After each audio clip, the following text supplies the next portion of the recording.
कबीर कलहरु कल्पना सत्संगति से जाए। दुख वासो भागा फिरे सुख में रहे समाए। कबीर साहब कहते हैं सत्संगत से कलह कल्पना दूर हो जाते हैं। सत्संग जो सही है वो संगत मिले तब सत्संग। अब अपना मन निष्कपट हो, अपने मन में कपट ना हो, अपने मन में अहम भाव ना हो, अपने मन को सब जंजालों से अलग रखे। तो कलह और कल्पना, कलह विवाद, कल्पना मन का उद्वेग, ये समाप्त हो जाते हैं। शुद्ध संग से प्रेरणा मिलती है और साधक अपने मन को धुनने लगता है। सच्चा साधक वह है जो ये न सोचे कि हमारे लिए लोग क्या कहते हैं, ये सोचे हमारे लिए हम करते क्या हैं। हमें कोई बहुत खराब कह दे तो उससे हम खराब थोड़े हो जाएंगे। किसी के खराब कहने से तो और प्रसन्न होना चाहिए। ये बुजदिली नहीं होना चाहिए, अरे हमें ले ऐसा कह देंगे तब क्या होगा, क्या होगा, वैसा क्या हम हो जाएंगे। किसी के कहने से हम वैसा नहीं हो जाएंगे। हम घटिया आदमी हैं और कोई कह दिया बड़ा उत्तम है तो हम उत्तम हो जाएंगे। और हम उत्तम हैं, पवित्र हैं, कोई कह दे घटिया आदमी है तो उससे क्या नुकसान है। वीर बनना चाहिए। जो शांति चाहे, निर्भय सुख चाहे, वो वीर बने। अधिकार अपने पर है, दूसरे पर नहीं है। शुद्ध संग मिले जहाँ पर साधना, निर्णय, चर्चा, ज्ञान, विवेक और फिर समता से रहने की प्रवृत्ति, दूसरे की बुराई न करना, कहीं ऐसी बात आ गई तो उसका शमन करना, निर्दोष को दोष न देना और जिसमें दोष भी हो उसको कहने का पाठ न बनाना, अपने मन को निर्मल रखना, क्षमा, गम, संतोष, धीरज से चलना, विनम्र रहना, यही सब साधना है। और ये सब करे तो कौन द्वंद्व है। दूसरे के कहने से क्या होगा, दूसरे के कहने से कुछ नहीं होगा। कलह खत्म, कल्पना खत्म। मन की कल्पना खत्म होने से कलह खत्म हो जाता है। और जिनके मन में कल्पना रहती, कलह नहीं खत्म होता है। कल्पना से कलह पैदा होता है। आशा तृष्णा ना मिटी, मिटा न मन अनुराग, कलह कल्पना ना गई तब लग नहीं बैराग। ये श्री पूर्ण साहब की एक साखी, एक दोहा है। ये वैराग की कसौटी है। आशा, भोगों की आशा नहीं गई, तृष्णा नहीं गई, मन का अनुराग, खिंचाव सांसारिकता की तरफ जो लगी है नहीं गई।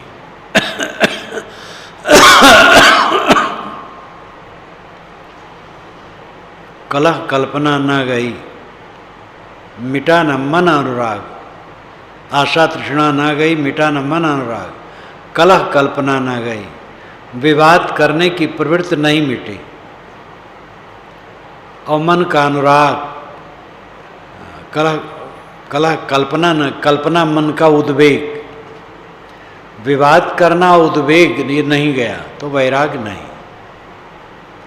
भोगों की आशा, तृष्णा, खिंचाव, विवाद, उद्वेग शांत हो गए, बस वैराग है। फिर कहे दुनिया क्या चिंता। इसलिए शुद्ध संगत पा करके कलह कल्पना मिट जाती है। दुख वासु भागा फिरे, उसके पास से दुख भागते हैं, दुख नहीं रह जाते। जो अपने को निरंतर मांझता उसको कौन सा दुख रहेगा। जो अपने को धुनता है, यानी अपने मन को धुनता रहता है, सुधारता रहता है, उसका कोई क्या बिगाड़ेगा। सुख में रहे समाये, वो सदैव सुख में लीन रहता है, उसके जीवन में शांति रहती है। साधु संग अंतर पड़े, यह मति कबहु न होए। कहें कबीर त्यों लोक में, सुखी न देखा कोई। साधु संगत में अंतर पड़ जाए, ये मति हमारी कभी न हो। संतों से हम अलग हो जाएं, संतों की संगत छोड़ दें, ऐसी बुद्धि कभी नहीं बननी चाहिए। साधु संगत ही आधार है। अगर आदमी उद्वेग में पड़ करके साधु संगत छोड़ देगा तो उसकी क्या दशा होगी। कहें कबीर त्यों लोक में, सुखी न देखा कोई। साधु संगत छोड़ करके तीनों लोक में कोई सुखी नहीं होगा। साखी शब्द बहुत सुना, मिटा न मन का दाग। संगत से सुधरा नहीं, ताका बड़ा अभाग। साखी शब्द, श्लोक, दृष्टांत सब बहुत सुने, लेकिन मन का दाग न मिटा, मन की मलिनता को धो न पाया। शुद्ध संगत से सुधार न हुआ तो महा अभागा आदमी है। साधुन के सत्संग से थर थर कांपे देह। कबहू भाव कुभाव ते जन मिट जाए स्नेह। साधक कहता है कि साधु की संगत से हमारी देह थर थर कांपती।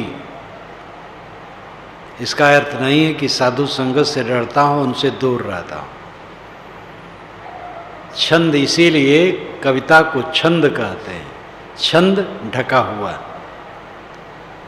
गद्य में तो खुलासा रहता है। गद्य भी कितने लोग लिखते हैं, खुलासा नहीं होता है। और छंद में काफी छिपा रहता है। साधुन के सत्संग से थर थर कांपे देह। हमारी देह थर थर कांपती है कि कबहू भाव कुभाव ते जन मट जाए सने। ऐसा ना हो मेरे मन में कुभावना आ जाए और संतों के प्रति जो मेरी श्रद्धा है वो खो न जाए। इससे मैं डरता रहता हूँ, अपने मन से डरता हूँ, मेरा मनवा भटका न दे। बिना सहे कहीं छुट्टी नहीं है। दुनियादारी में तो घोर सहना, साधुओं की संगत में तो कम सहना रहता है, क्योंकि वहाँ चुन करके लोग आते हैं, स्वयं चुन चुन करके, वोट लेकर नहीं, कोई दूसरे से चुनाव करके नहीं, स्वयं इच्छा से आते हैं कल्याण के लिए। इसलिए यहाँ अधिकतम सुधरे हुए लोग होते हैं। अब जो भाव स्वभाव बस थोड़ा कुछ है कम बेस, उसको सह लेना चाहिए। दूसरे का कुछ आ जाए जहर तो सह ले और अपना जहर न उगले, यही खास बात है। सब में से जहर निकलता है, भाप। तो जहर किसी का निकले तो सह ले और अपना जहर मारे, अपना ना निकाले। बस यही सब करते रहें। गृहस्थ लोग भी यही करते रहें। सब जो करेगा वही सुखी रहेगा। अपने जहर को मारे और दूसरे के उबले हुए जहर को सह ले, बस शांत शांत। ये साखी बहुत महत्वपूर्ण है। साधुन के सत्संग से थर थर कांपे दे। कितने ऐसे शूरवीर होते हैं कि साधु की संगत छोड़ करके फ्री ऑफ ऑल इंडिया, पूरे भारत में फ्री महान प्रचारक उपदेष्टा बन करके घूमते हैं। उपदेष्टा क्या घूमते हैं, मूर्खता का प्रदर्शन करते, डींग हाँकते हैं। हमारे बड़े बड़े कार्यक्रम चल रहे हैं। अभी एक भक्त ने कहा जब ध्यान में आए थे कि साहब अमुक संत आए थे हमारे यहाँ, अमुक ब्रह्मचारी। मैं मुस्कुरा के रह गया, कुछ नहीं कहा। तो बड़े शूरवीर लोग होते हैं, वे दुनिया को उलट करके रख देने वाले होते हैं। आज दिल्ली है तो कल आसाम और परसों मद्रास, पूरे भारत को छान करके पूरा स्वर्ग बना देने के लिए बीड़ा उठाए। ऐसे ऐसे महापुरुष होते हैं। लेकिन जो साधक है वो कहता है मैं तो थर थर कांपता हूँ, ऐसा ना हो मेरे मन में कुभावना आ जाए, सांसारिक लिप्सा हो जाए और मैं संतों की संगत छोड़ दूँ तो मेरी क्या दशा हो। मन दिया कहूँ और ही तन साधुन के संग, कहें कबीर कोरी गजी कैसे लागे रंग। शरीर तो साधु की संगत में है और मन अलग है तो लाभ नहीं होगा। कितने लोगों का ऐसा होता है कि वो साधु की संगत में शरीर रखते हैं, मन बाहर रखते हैं। साहब कहते कोरी गजी कैसे लागे रंग। गजी कपड़े का थान धोया नहीं गया, बिना धोए रंग दिया गया तो रंग कैसे चढ़ेगा। जब धो दिया जाए, माड़ी धुल जाए, सुखा दिया जाए, तब रंग में डाला जाए तो रंग चढ़ेगा। जब तक अपने मन पर कुछ और रंग है तब तक संतों का रंग चढ़ेगा नहीं। भुअंगम वासन वेदई चंदन दोसन लाए, सब यंग तो विषसो भराय अमृत कहाँ समाए। भुअंगम सांप मलयगिर वृक्ष में लिपटा है, लेकिन उसमें सुगंधी और शीतलता नहीं समाती, क्योंकि सब अंग तो विष से भरा। सांप का पूरा अंग विष से भरा है, कहाँ अमृत समाए, सुगंधी कहाँ समाए, शीतलता कहाँ समाए। इस प्रकार जो संतों की संगत में रहते हैं अपने अंदर जहर भरे रहते हैं, अहंकार, कामना, तो संतों की संगत से वो कुछ नहीं पाएंगे।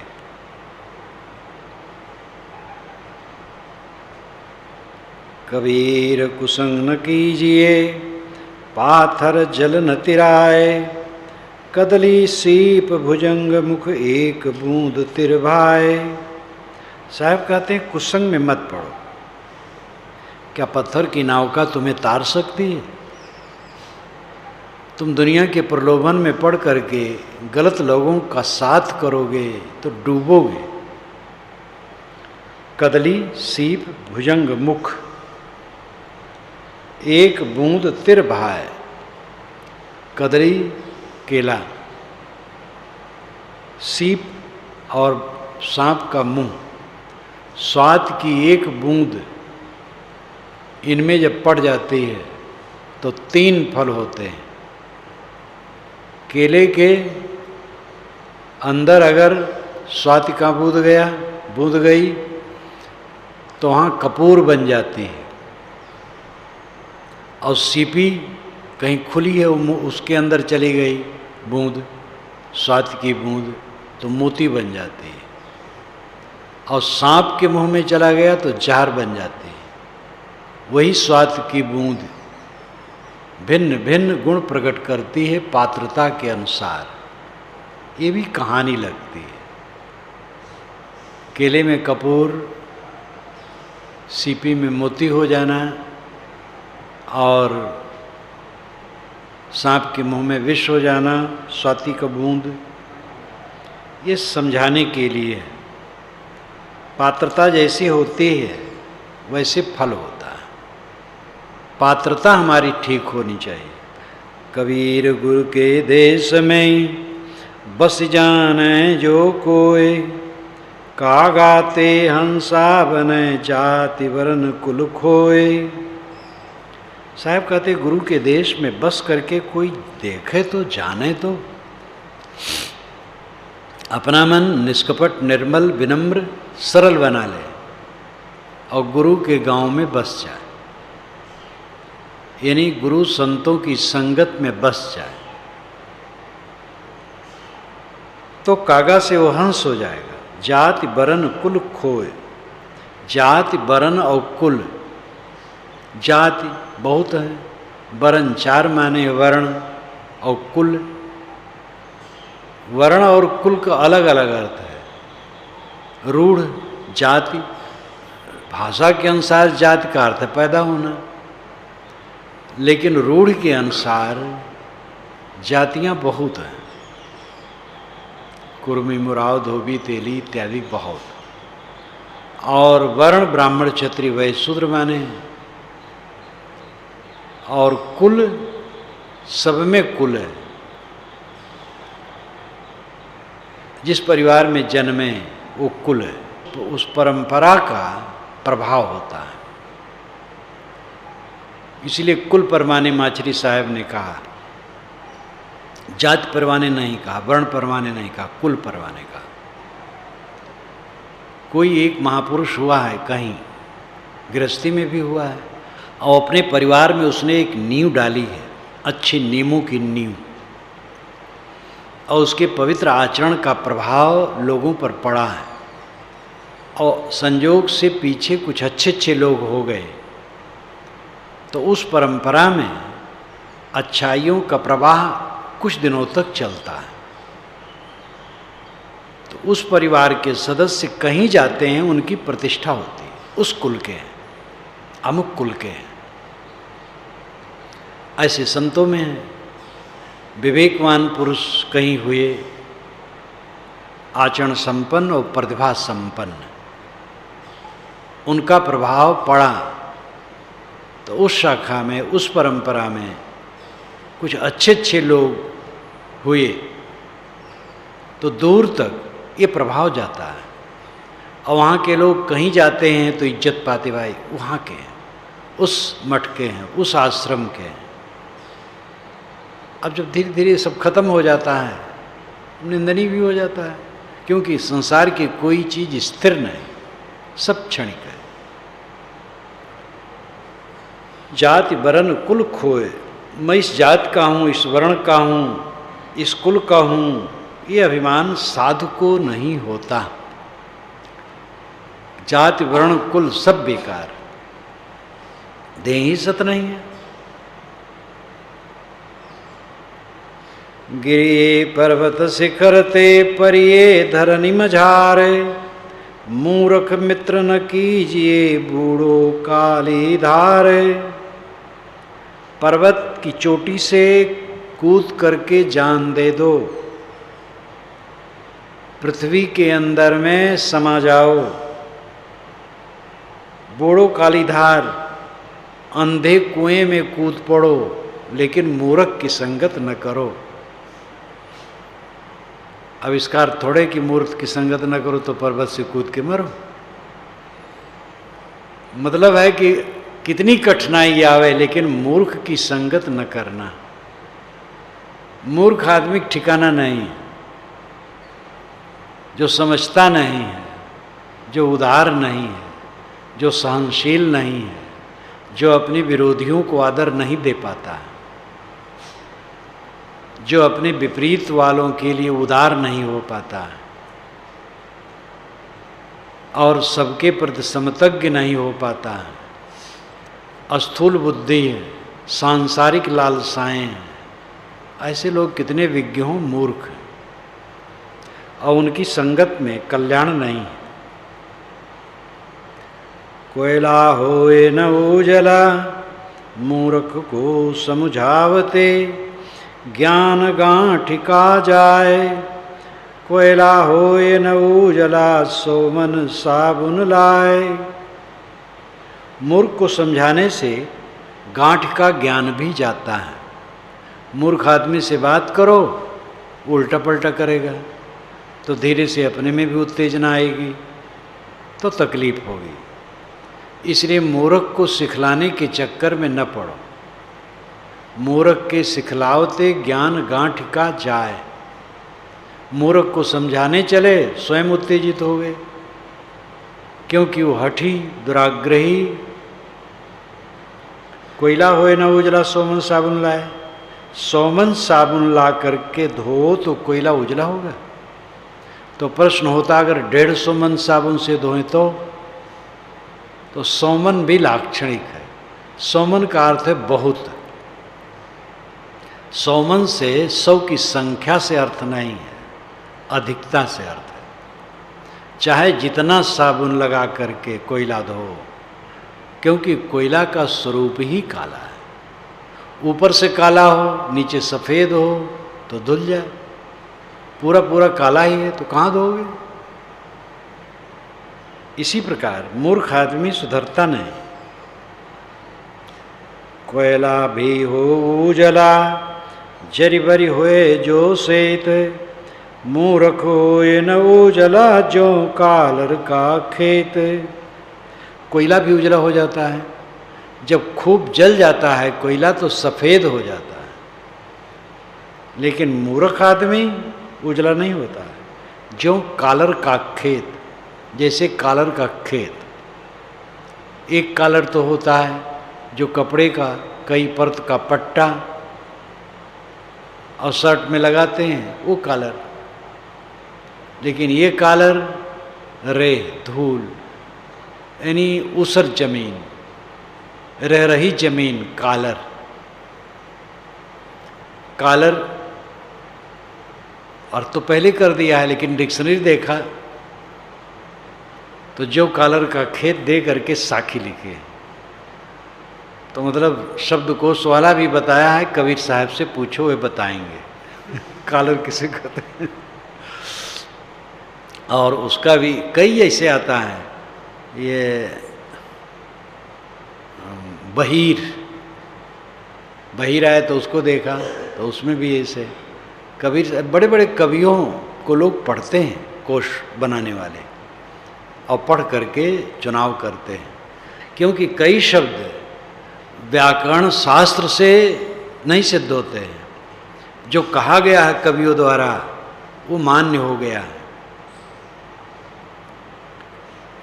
जैसे रह रही जमीन, रेह वाली जमीन में कुछ बो कुछ फायदा नहीं, इसी प्रकार मूर्ख आदमी को समझाने से कुछ नहीं। ऊंचे कुल का जनमिया, करनी ऊंच न होए। कनक कलश मद सो भरा, साधुन निंदा सोए। कोई ऊंचे कुल में जन्मा तो करनी ऊंच थोड़ी हो जाएगी। बड़े गुरु के शरण में है, इतने से दुहाई देने से काम नहीं बनेगा। बड़े गुरु की शरण में है तो बड़ाई आना चाहिए अपने में। गुरु महाराज बड़े हैं इसलिए तुम बड़े नहीं हो जाओ। जब उनकी बड़ाई धारण करोगे तब। कुल परंपरा में बड़े पुरुष हैं, हो गए हैं या हैं, इसके नाते आप बड़े नहीं होगे। जो उनके आचरण धारण करो। गृहस्थी में भी कुछ लोग ऐसे होते हैं, बड़े ऊंचे विचार के होते। अयोध्या सिंह को मैं देखूं, चौकी पर बैठे रहे, इस चौकी से और छोटी रहती थी, कुछ नहीं बिछाते थे, ऐसे बैठे रहते। चौकी घिस जाती थी, चिकनी हो जाती। खड़ाऊँ पहनते थे, एक सलूका एक धोती, बस। चौकी बैठे रहे। चौबाहा में कई खाट, कई तख्ते पड़े रहें, कुछ बिड़वे रखे रहें, नीचे भी लोग आवें। गंभीर हंसते तो मैंने कभी देखा ही नहीं। और बातचीत कर लें, चले जाएं। कभी कभी इतराफ में, जवार में, पंचायत में जाना पड़े उनको, 10-5 बरस में कहें, बुलावें कि उनको ज़रूर बुलाना है, तो उनके साथ जो जाएं वो कहें भैया खाए पी लो, कुछ मिलेगा नहीं इनके साथ। क्योंकि जहाँ जाएं तहाँ कुछ जल्द नहीं, हम लोग सब खाए पिए। तो कहे उनके साथ चलना है, पहले खा पी लो, कुछ मिलेगा नहीं। जहाँ जहाँ गंभीर कोई बात हो बोलना थोड़ा। न कोई ज्ञान का ग्रंथ पढ़ते देखा कभी उनको। रुद्राक्ष की 2-3 कंठी ऐसे माला काले डोरे में खूब पहने रहे नीचे से। और कभी कुछ न साधु की संगत, साधु हमें दरवाजे पर तो सेवा करवा दे, शांत गंभीर दिन भर बैठे। अब उनकी विशेषता, स्वभाव, गुण, गंभीरता, हर बात में उनके प्रति कोई व्यवहारिक त्रुटि कोई कह ही नहीं सकता था। जिस दिन उनका शरीर छूटा, हम लोग चल रहे थे, रास्ते में आल्हा सुनने गए थे। मेरी उम्र बहुत थोड़ी थी, तो रास्ते में एक महाब्राह्मण मिला। महाब्राह्मण जो पहले खाता है तब दूसरे दिन ब्राह्मण लोग खाते हैं, वो सब पाप बटोर ले जाता है, वही घड़ा फोड़ता है, बड़ा बड़ा कुल चक्कर है। तो कहा कि अयोध्या सिंह का शरीर छूट गया। सबके मुख से निकला, गांव का स्तंभ टूट गया। गृहस्थों में भी एक एक संत जैसे होते। तो अब उस कुल में कोई और है तो मान ले कि हम भी ऊंचे हैं, ऊंचाई आप में होनी चाहिए। ऊंचे कुल में जन्म होने से कोई ऊंचा नहीं। ऊंचा कुल का मतलब है अच्छी परंपरा, अच्छे लोगों के परिवार या समाज में रहने वाले जब ऊंचाई धारण करें तब ऊंचे। कनक कलश मद सो भरा, साधु निंदा सो। सोने का घड़ा लेकिन मदिरा से भरा है तो क्या फायदा। देखने सुनने में बड़े अच्छे लेकिन मन मैला, तो साहब कहते वो निंदनीय है। साधु उसकी निंदा करते हैं। काचा सेती मत मिले पाका सेती बान, काचा सेती मिलत ही हुए तन धन की हान। इसलिए कच्चे लोगों से मत मिलो, जिनका मन कच्चा है, थोड़ी बात में टूट जाते, अमर्ष, क्रोध, विवाद, कलह, तनिक भर प्रतिकूलता नहीं सह पाते, ऐसे लोगों से मत मिलो। जो सह ले, अपनी निंदा सह ले, अपमान सह ले, और निंदा करने वाले के लिए भी विरोध न करे, उसकी बुराई न करे, प्रसन्न रहे। कभी भी मैत्री भावना टूटे न, कहीं भी संबंध में दरार न पड़े। कितनी ही विपत्ति आए, कितना ही विरोध हो, कितना ही कुछ हो, लेकिन अपना व्यक्तित्व, अपना जीवन, अपना मन एकदम शुद्ध, सोने के समान निर्मल, हीरे के समान ठोस, ये व्यक्तित्व का लक्षण है। तनिक भर कुछ प्रतिकूलता आ गई, तनिक भर किसी से अपने लिए सुन लिए, तनिक भर अपमान उनको बोध हो गया, बस गाल फुला के बैठ गए। कौन व्यक्तित्व है? चाहे जो इस जीवन पर आए, समझ लो अपना कर्म फल भोग है। महावीर स्वामी की भाषा में, महावीर स्वामी जैसे कथा बनाई गई है, व्यक्तित्व था सब संतों का ऐसे होता है। उनको कोई गाली दे, मारे, अपजस करे, अपना कर्म फल भोग है, दूसरे कोई दोष नहीं। जो आवे साली प्रतिक्रिया करेंगे तो और कर्म बनेगा, फिर जन्म होगा। ये तथ्य, प्रतिक्रिया करते हैं तो और जन्म के लिए बीज बोते हैं। कोई कुछ कहे, साले हमारा कर्म फल भोग है। बहुत ऋषि, बड़े ऋषि के आश्रम में थे, झोपड़ियाँ अलग अलग बनी थी तपस्वियों के लिए, इनकी भी झोपड़ी बनी थी। जानवर आवें झोपड़ी चर जाएं तो सब तपस्वी उसको हका दें, खदेड़ दें, और इनकी झोपड़ी चर गई, हाके ही नहीं। अब फूस फास की वो खा गए जानवर।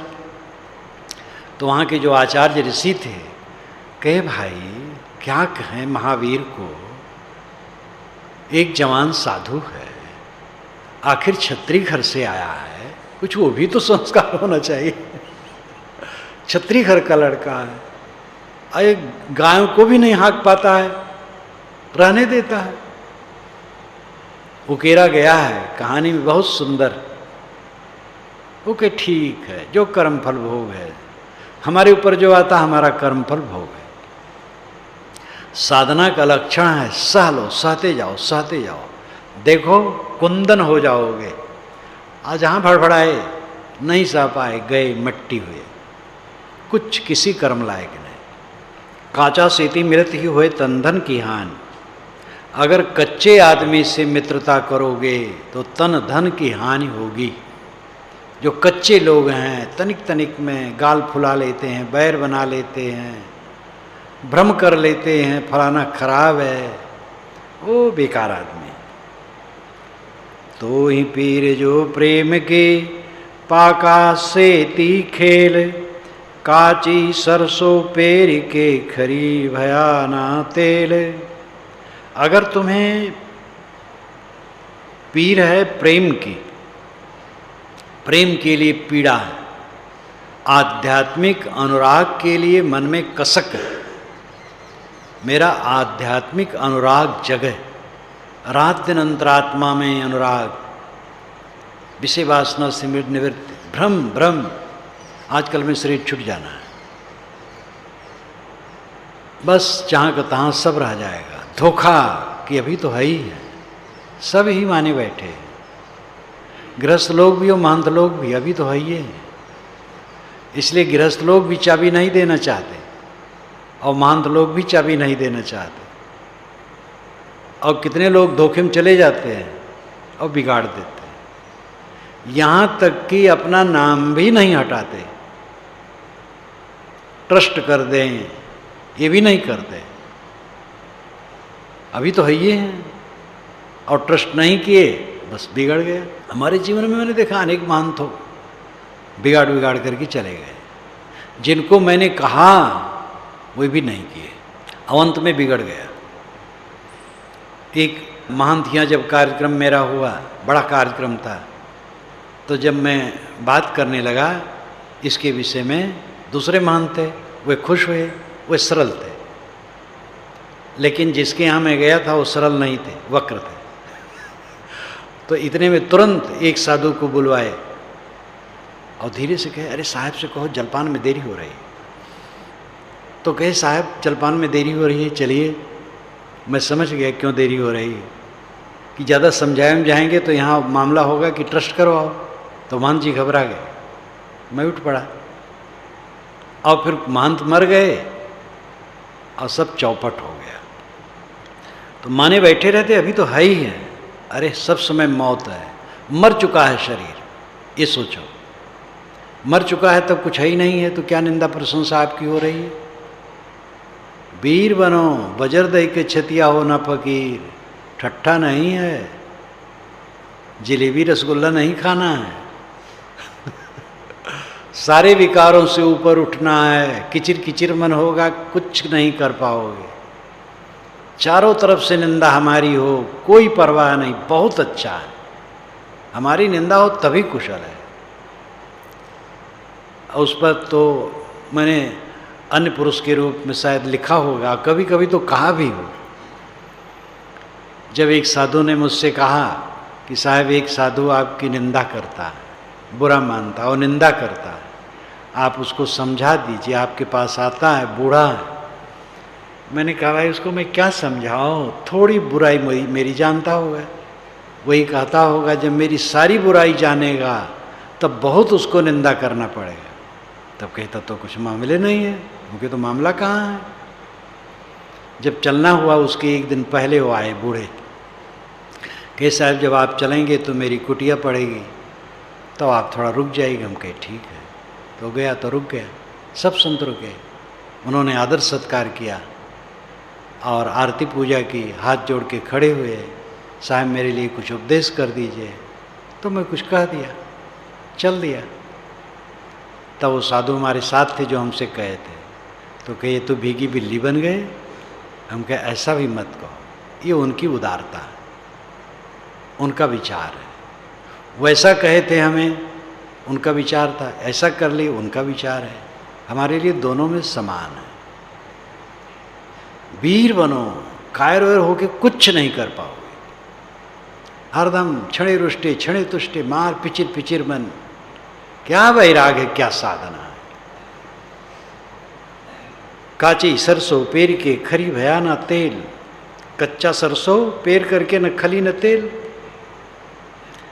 दाग जुलागा नील का 100 मन साबुन धोए, कोटि जतन परमोधिये कागा हंस न होए। नील का दाग लग जाता है तो साबुन से धुलता नहीं, 100 मन साबुन धोए। कोटि जतन प्रमोदिए कागा हंस न होए। कौवा कभी हंस होता है? ऐसे कितने लोग हैं, कोटि जतन से प्रमोदिए बोध दो, कुछ नहीं बेधेगा। ऐसा भी संतों को कहना पड़ा, क्योंकि कुछ लोग ऐसे होते हैं, कुछ लोग कुछ समय के लिए होते हैं फिर बदल जाते हैं। 2 मित्रों को मैंने समझाया 1 बजे रात तक, दोनों में कलह हो गया था और दोनों अभिन्न मित्र थे। दोनों को समझाया, आज से 35 वर्ष हो गया। तो मैंने कहा मैं स्वयं तुम लोगों से बंदगी कर लूँ, तुम लोग झुक नहीं रहे हो, तब भी वह टस से मस नहीं हुए। तो मुझे हंसी आई, जाओ सो जाओ, चले गए। जब दोबारा गया तो स्टेशन पर दोनों हंसते हुए मुझे लेने आए। बदल गया था धीरे धीरे मन। इसी प्रकार ये तो उत्तर प्रदेश की घटना, छत्तीसगढ़ की घटना भी इसी प्रकार। 2 मित्रों में और संबंधियों में घनिष्ठता खूब, जब बिगड़ा तो एक दूसरे को देखना नहीं चाहते थे और बरसों बिगड़ा रहा। एक बार जब बैठा करके समझाया तो वे दोनों जैसे लगे कि अंदर में क्या भरा है और क्या बोल रहे हैं समझ में नहीं आया। तो मैंने कहा अच्छा अब जाओ। दोबारा हुआ आगे चल करके कई वर्षों के बाद, दोनों आए मिले, दोनों सत्कार कर रहे हैं। हम कहे भाई सब ठीक हो गया, दोनों हंसे। कभी कभी मन का पॉइंट बदल जाता, ठीक हो जाता। और कुछ लोग ऐसे होते हैं जीवन भर ठीक नहीं होते हैं, वो मर करके जाते हैं। इस संसार बड़ा विचित्र है, इसलिए ये सब जान करके सावधानी बरतना चाहिए अपने तरफ से। और अपने को तो सदैव धूल बना लो। अगर कल्याण चाहते हो तो रास्ते की धूल बन जाओ। रास्ते की धूल नहीं बनोगे, मोक्ष नहीं होगा। अपने को सबसे नीचे और पीछे नहीं करोगे जब तक, सबसे नीचे न मानोगे तब तक ऊंचे नहीं चढ़। ऊंचा चढ़ना पदवत पर नहीं, मान बढ़ाइप नहीं, गुरुवाइप नहीं। शांत शांत जीवन का परम सुख है, यही ऊंचाई पर चढ़ना है। जीवन यौवन राज मदय विचल रहे न कोय। जो दिन जाए सत्संग में जीवन का फल सोए। जीवन, जवानी, राज, इसका अहंकार, ये सब कुछ रहने वाला नहीं है। सत्संग में जाओ, विनम्र हो जाओ, संतों की संगत में अपने मन को धो, यही जीवन का फल है। ब्राह्मण केरी बेटिया मांस शराब न खाए। संगति भई कलाल की मद बिन रहा न जाए। ब्राह्मण की पुत्री है, वो मांस नहीं छूती, शराब नहीं छूती, लेकिन कलाल की संगत पड़ गई। जो शराब बनाने वाला है उससे उसका प्रेम हो गया, अब आदत पड़ गई तो शराब के बिना रह नहीं पाती। ये उदाहरण है। आदमी अच्छा है और गलत संगत करेगा तो धीरे धीरे गलत बन जाएगा। इसलिए बहुत डरना चाहिए। ऐसे साधु भी होते हैं जो वेशधारी, जो कहते हैं अरे शुद्ध ब्रह्मचर्य पालन, ये तो कहावत है, मन कहाँ शुद्ध होता है। अब ऐसी बात जब वेशधारी कहेंगे तो साधारण साधक तो सोचेगा है तो ठीक कहते होंगे, भ्रमित हो जाएगा। इसलिए साधु वेश में भी ऐसे कुसंग के लोग हैं, सदैव सावधान रहो। ज्ञान, वैराग्य, मोक्ष, साधना, शांत में जोर देने वाले संतों की संगत करो। ये पक्का है कि आप अपने को विनम्र बना लो। संतों के चरणों की धूल, सबके चरणों की धूल मान लो अपने को।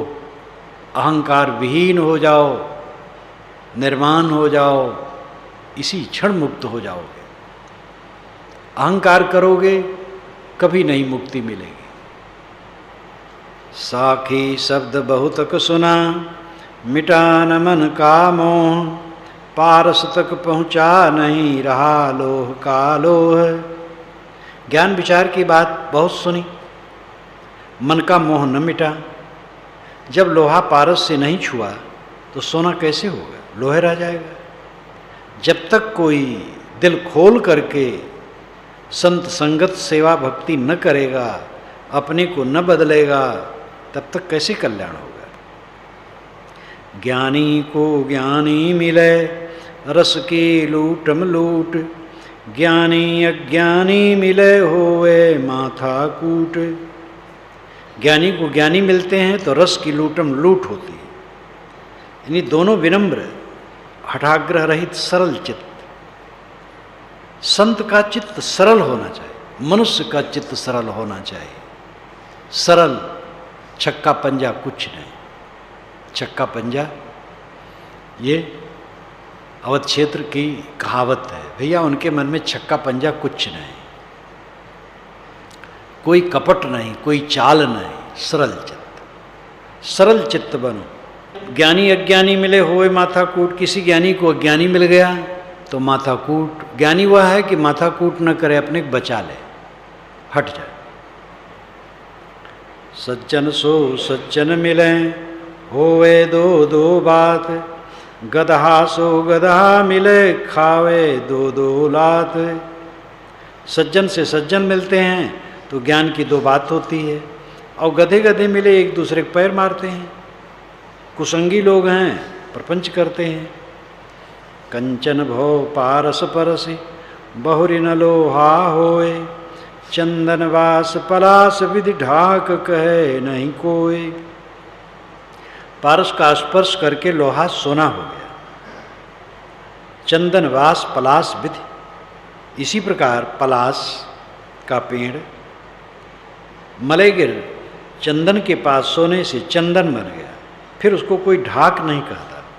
ये सब लगता है कहानियाँ, पारस पत्थर के अनुसार ये भी कहानी है।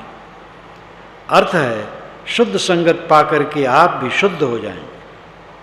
कबीर विषधर बहु मिले मणिधर मिला न कोय, विषधर को मणिधर मिले विस्तजी अमृत होए। साहब कहते हैं विषधर बहुत मिलते, मणिधर नहीं मिलते। आग उगलने वाले मिलते हैं, कलह कल्पना करने वाले मिलते हैं, लेकिन मीठा बर्ताव, मीठा वचन, निष्कपट हृदय, सरल हृदय, अंदर बाहर एक, ऐसे कम लोग मिलते हैं। विषधर को मणिधर मिले विस्तज अमृत होए। अगर विषधर को मणिधर मिल जाए तो विष तज करके अमृत हो जाएगा। कहते हैं कि विषधर सांप काट लिया हो और सांप का मणि मिल जाए तो उस मणि को घिस करके वहाँ लगा देने पर वो जहर उतर जाता है। मणि लगा दिया गया तो मणि खींच लेता है। और कहते उस मणि को, उस मणि का रस पिला दिया जाए तो कोढ़ी अच्छा हो जाए। ये सब कहावत है कि क्या है। एक तो सांप का मणि होते ही नहीं है, सांप की मणि कहीं सुनाई नहीं देती है, ये भी कहावत जैसी लगती है। अर्थ इतना है कि अगर कोई खराब है लेकिन अच्छी संगत में जाए और सरल हो जाए तो निश्चित है वो अमृत हो जाएगा। प्रीति करी सुख लेन को सो सुख गया हिराए, जैसे पाए छछूदरी पकड़ी सांप पछिताए। कुसंग किया सुख लेने के लिए। कितने लोग कुसंग करते हैं सुख प्राप्त करने के लिए। तो साहब कहते सुख गया हैराए। कुसंग में पड़े और सुख खो गया। कुसंग में सुख कहाँ? जैसे पाए छछूदरी पकड़ सांप पछताए। जैसे सांप छछूदर को पकड़ा चूहा समझकर, अब जान गया छछूदर है तो छोड़ दे तो अंधा हो जाए और खा ले तो मर जाए। ये भी कहावत है कि सही है पता नहीं। कहते हैं जब पानी में जाके छोड़ दे तो अंधा नहीं होगा और ठीक हो जाएगा। तो सांप जब छछूदर पकड़ लेता है और जान लेता है छछूदर, तो पानी में घुस जाता है, वहीं छोड़ देता है, फिर ठीक हो जाता है।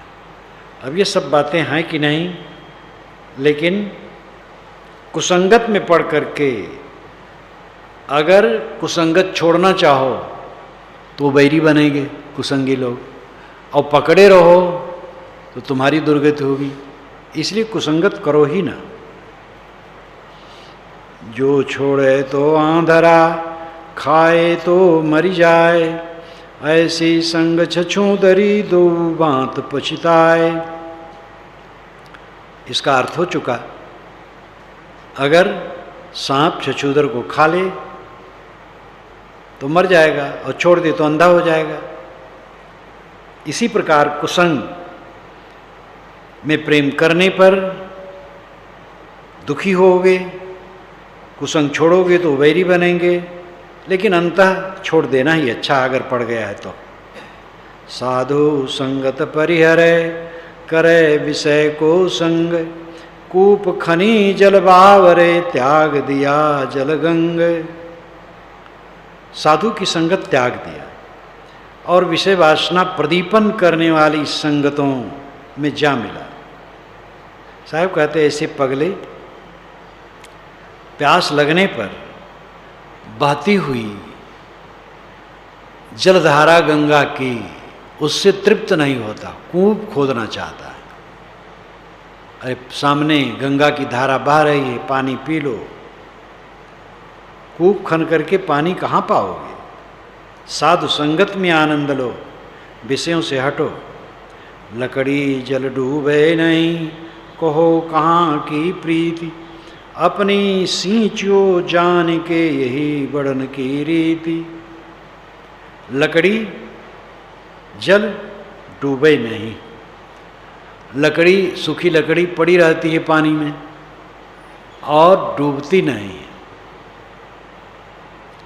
कहो कहाँ की प्रीति? साहब कहते ये जल किस प्रीति से उसको डुबाता नहीं, कौन प्रेम है उसके लिए कि डुबाता नहीं। अपनी सींचो जान कर, मैंने इसको सींचा बड़ा किया तो मैं क्या डुबाऊं। यही बड़न की रीति, बड़ों की रीति यही होती है। वो जिनको संगत में लेते हैं उनको त्यागते नहीं, और उसी समय त्यागते हैं जब वो खुद त्यागता है। और वही त्याग रहा है तो त्यागना क्या हो, तो त्याग ही रहा है। अपने तरफ से नहीं त्यागते। अपने तरफ से त्यागने को वही समय होता है कि हटना भी न चाहे और गड़बड़ करे, तब ऐसे लोगों को हटाना पड़ता है। और ऐसे कम होता है, ऐसे लोग अपने आप भाग जाते हैं। लेकिन अब त्रुटि हो जाए कोई इसलिए हटा दे, ये नहीं। त्रुटि हो जाए सुधर जाएगा। त्रुटि हो जाती है, बड़ी से बड़ी त्रुटि हो सकती है, और उसको भी विनम्र हो कि सुधार ले तो फिर कोई हर्ज नहीं। इसलिए बड़ों की यही रीति है कि वह त्यागते नहीं, जिनको आश्रय देते हैं, जिनको सींचते हैं, पुष्पित पल्लवित करते हैं, उनको त्यागते नहीं। अब आगे स्वयं त्याग के चले जाए, चले जाए।